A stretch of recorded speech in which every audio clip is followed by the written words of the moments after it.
Farmers of Reddit, what did your animals do that made you go how the FK did you do that? One of my neighbors called me to let me know she had come home to find one of my young goats, like 5 months old, inside her house down the road. To this day we have no idea how the fuck that happened. No holes in either layer of fencing on my end. No other people in her home who could have brought him in there. She had no pet door and none of her doors was ajar when she got home.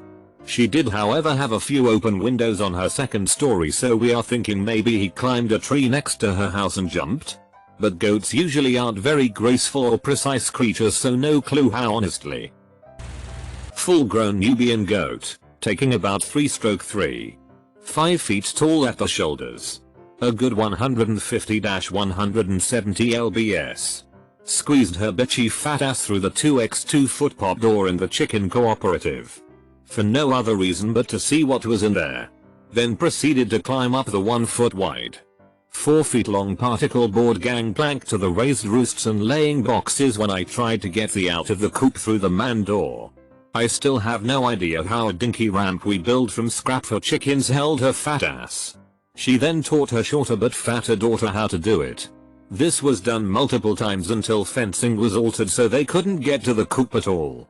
They also get poop into places with scary accuracy. Just anything in the goat barn at risk if getting poop on or in it.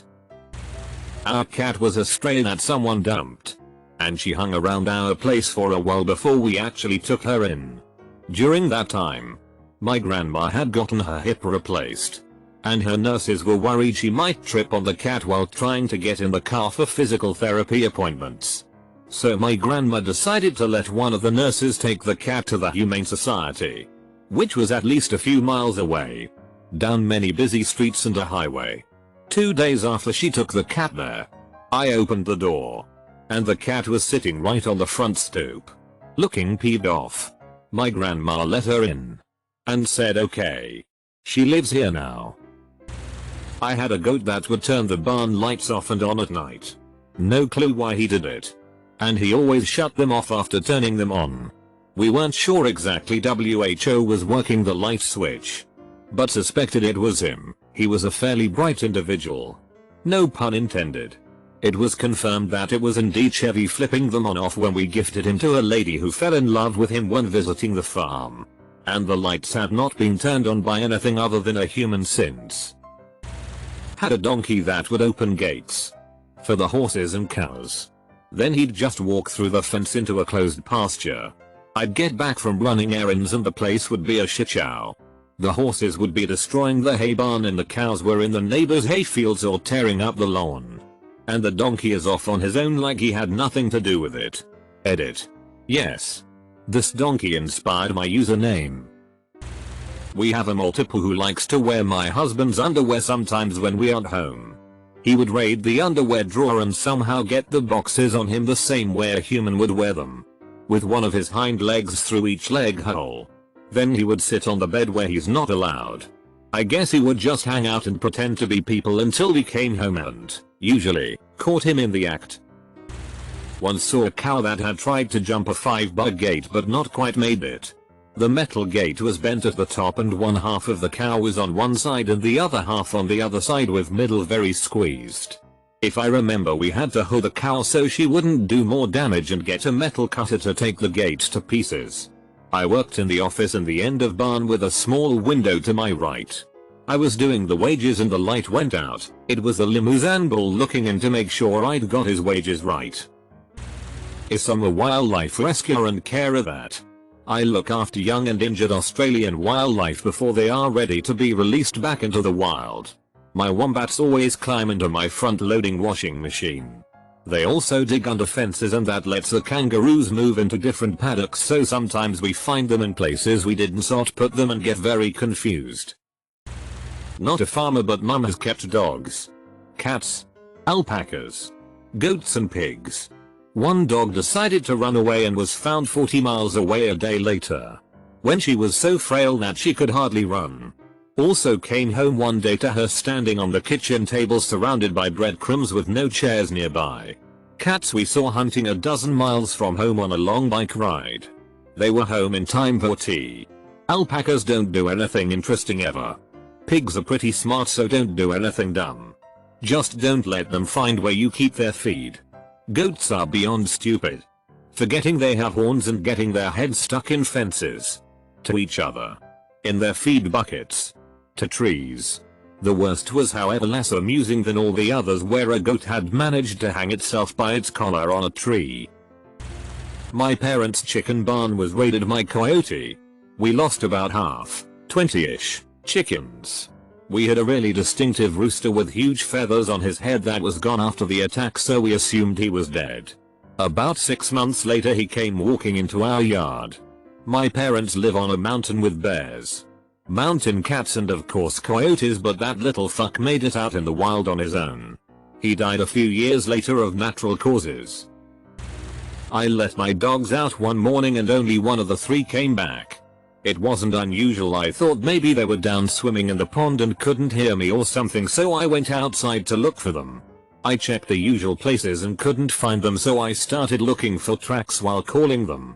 As I'm walking down the driveway following their tracks, I hear this weird noise. Like a cowbell. We didn't have any animals with bells on, so I blew it off and kept looking for the boys. The stupid bell keeps getting louder, so I look up. My dogs found a goat and herded it home. My dogs are border collies, so herding things is nothing new. Especially for my oldest dog, who used to work cattle and sheep every day. Dex, the oldest dog, was 12 years old. He'd been retired for about 4 years. Arch, the puppy, was only 7 months and he had never seen stock in his life, but he knew exactly what he was supposed to do. To this day I have no idea where they found the goat. They weren't even outside that long, so it must have been close. We eventually found the goat's owner, but it took a week or so. We had a horse named Cheyenne that we honestly should have renamed Houdini. We rescued him and he had a pretty bad limp, but he was still able to trot around, but that was about it. Anything more than a trot was out of the question, and jumping was a no-go. Well, this limping horse could get out of any latch, electric fence, and bolted door we had. There were several times where Sod be eating dinner, look out the bay window, and saw Cheyenne munching on the flower bed in the front yard. Every time he got out, Wes'd take him back and everything would still be locked. Every single time. No one ever saw him escape. Hassad just magically appear out of the fence. He couldn't jump, cause of his leg, so we know he wasn't just clearing the 7-foot fence. The horse was magical, I swear. Used to work at a stable yard. 2 of the backfields had a 5-foot deep ditch between them with a small gap in the fence. Beyond our land was a massive cornfield. Discovered 3 horses missing one day. Turns out after multiple escapes they had figured out how to get through one fence, straddle the ditch and squeeze through the gap. Catching them after was a massive pain. Had to go cowboy on them.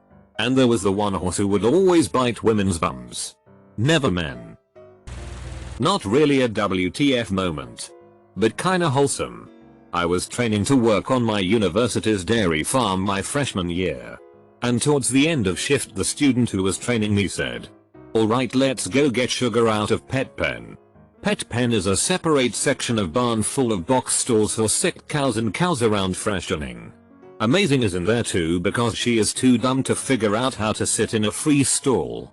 I'm going with it kinda confused because cows don't get straight sugar in their rations. But I'm still learning, so I'm down for whatever I'm told.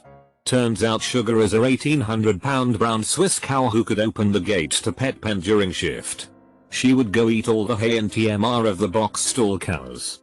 I've been there for 3 years now and it was common practice to just let Sugar do what she wants in pet pen.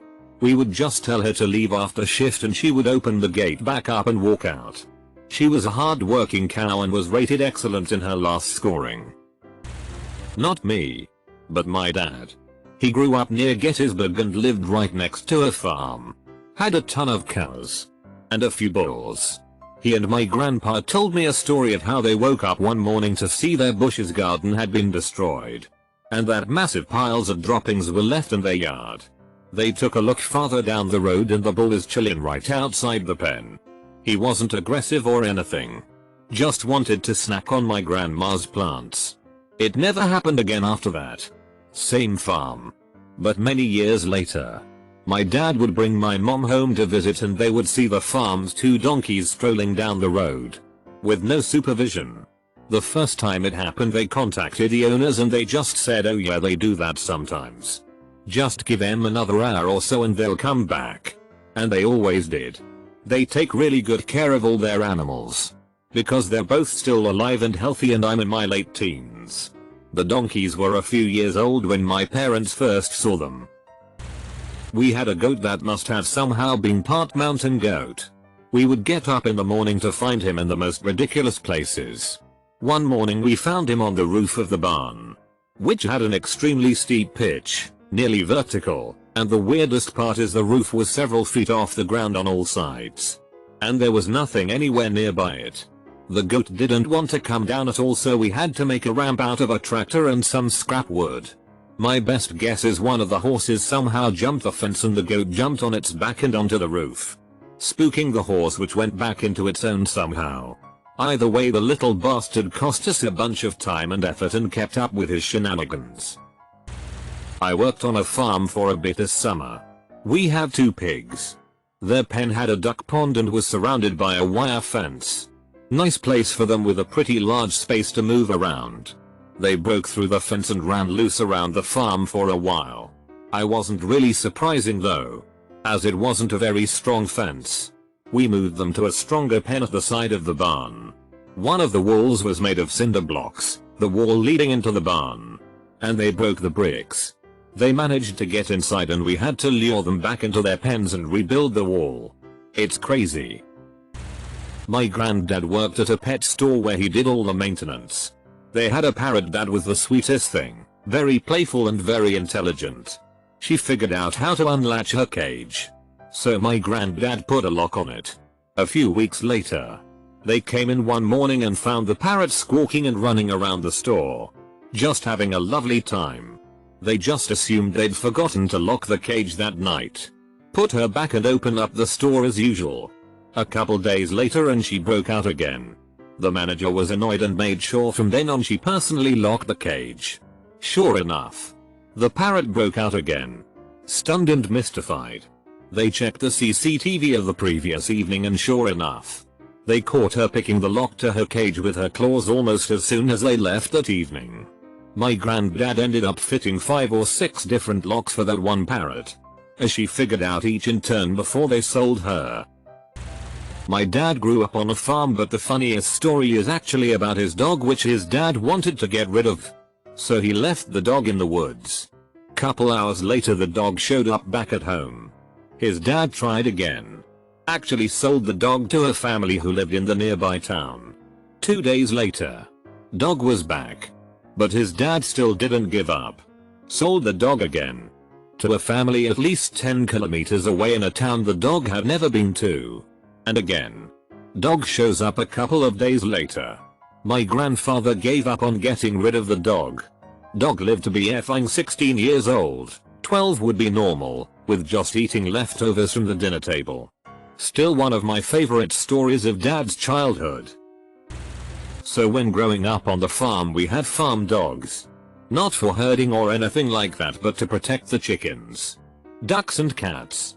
The cats handled the rats but got eaten by coyotes. This protection normally took the form of barking to scare bobcats or coyotes away from the house and barns. Over the years the number of dogs increased from our original 2. Well, 3 generations into this line of guard dogs we had 1 dad, 1 mom, and 4 sons, all of adult age. Over the years they had eaten all the squirrels and moles on the property. One day I noticed that they had started roaming to local few square miles because I'd see them in the forest when driving home some days. They then caught 4 wild turkeys and ate them over a 2-day period in front of the chicken pen. I wake up one morning to see 3 of the sons dragging the thigh of a deer into the yard, half eaten by them. No big deal. Probably caught a sick or small doe left behind. A few hours later the head showed up in the yard carried by mom and dad. It was a 12-point buck. The dogs reverted into wolf pack hunting because the coyotes stopped coming around and the other small animals were all cleared out. TLDR. Guard dogs turned into pack hunting dogs that took down 12-point buck. Years ago we had this bull that was a solid 2,000 pounds, maybe a little over. And a citrus grove. We had a fairly large supply of cull fruit we would give to the cattle as a treat. Think of it as crack for cattle. This bull would go crazy for them. One day going to give them some fruit and there was this 1200 1500 lbs steer in between the bull and the fence. The bull, wanting the oranges, stuck his head under the steer's belly and using his head tossed this steer over a 5-foot fence. Witnessing it with my own 2 eyes, I was still like, how the FK? That's a good sized steer, and he tossed it like a ragdoll. Steer was okay but confused. For me, it was one of our farm cats. Her name was Scarecrow. She was a brutal killer, and would often come back with not mice, but rabbits and squirrels for her kittens. One day, I found her on the roof of one of our barns stalking a group of pigeons. It was about 60 feet high, as it was an old hay barn made entirely of wood and had a tin roof. I watched for a solid 20 minutes as she slowly crept closer and dove for the pigeons. She caught one and almost slid off of the roof in the process. I have absolutely no clue how she got it down from the roof nor how she got up there. But it was definitely the most noteworthy how the FK did you do that moments on the farm. I worked on a farm and I had to milk the goats one day to make some farm-made butter. Well, I had milked about 10 of these goats by hand and made about 3/4 of a bucket full of goat's milk. I saved the arsehole goat till last. Always awkward, doesn't odd matter what the situation. It's odd be an asshole. Well, surprisingly enough, this goat let me milk her no problem this one particular time. Stood there and let me get on and do it. When I had just finished getting all I could out of her, then she casually turned her head, looked me dead in the eye and just kicked the bucket over using her back leg, wasting all that milk and hard work for the butter. Before doing this goat loss, I put her back in with the other goats and it legit looked like she was bragging about what she had just done to the other goats. Safe to say that no butter was made that day. Not a farmer, but stayed at a hobby farm one weekend. Few acres. 4 horses. About a dozen small cows on the paddock the cottage was on. Horses. All good. Curious creatures. The cows. Not so much. I got a little close to one. She started chasing me. They all joined in. No problems. Lesson learned. About half an hour later, we're cooking dinner and a pair are staring at me through the kitchen window. Go to get my wife to have a giggle at these attack cows. Wasn't just those two. They'd paired up at every window and door and surrounded the house ready to pummel me. Cheeky gang. Not a farmer, but I had 30-something chickens. My daughter went out to feed and water them one morning and came into the house screaming. There was a chicken massacre. All of them had their heads completely removed and the barn was tarred in blood and feathered. We thought we lost them all, but about a year later we kept seeing a chicken roaming the woods and periodically returning to the cooper. She survived the winter in the massacre, and managed to feed herself. I know chickens are hardy creatures, but this was a complete surprise to us all. She is still with us today and is the only remaining chicken we have. She has moved to 5 hours north with us and is the scarredest of chickens I have ever seen. She runs fast as fuck and can easily clear a 20-foot roof with her glide upwards. Called her Stormy. Not a farmer. But when I was a toddler we had a dog who once escaped out of a 2-story window and climbed an almost 8-foot tall chain link fence just to wait at the front door for my dad to get home from work.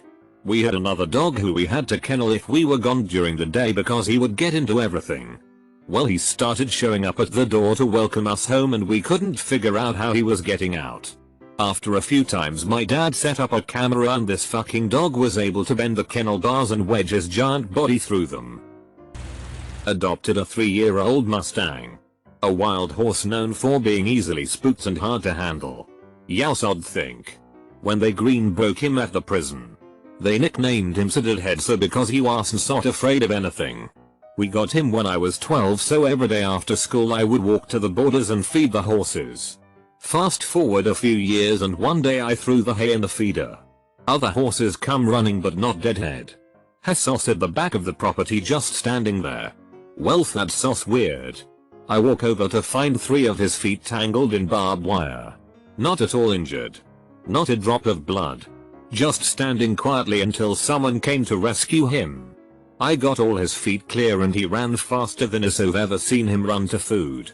He got extra grain that day. For non-horse people. This is very strange behavior. Normal instinct if something touches their feet is to bolt and struggle because it's a snake. Right? How he figured out how to stand there quietly presumably all day I will never figure out. Damn, I miss that horse. The neighboring farm has goats and limousine cattle. Along with sheep and a few dairy cows. Limousine bulls are very large and not very friendly. And goats like to climb things. I drove past recently and saw a 1.5-ton bull standing there with a big billy goat standing on its back. No drama. Nothing strange. Just a great big goat standing on a huge bull who's also just standing there chewing its cud in the middle of an empty field. What? I stopped the tractor and just watched them for 20 minutes. And they were like nothing weird going on here. Just a totally normal animal trapeze act. Move along.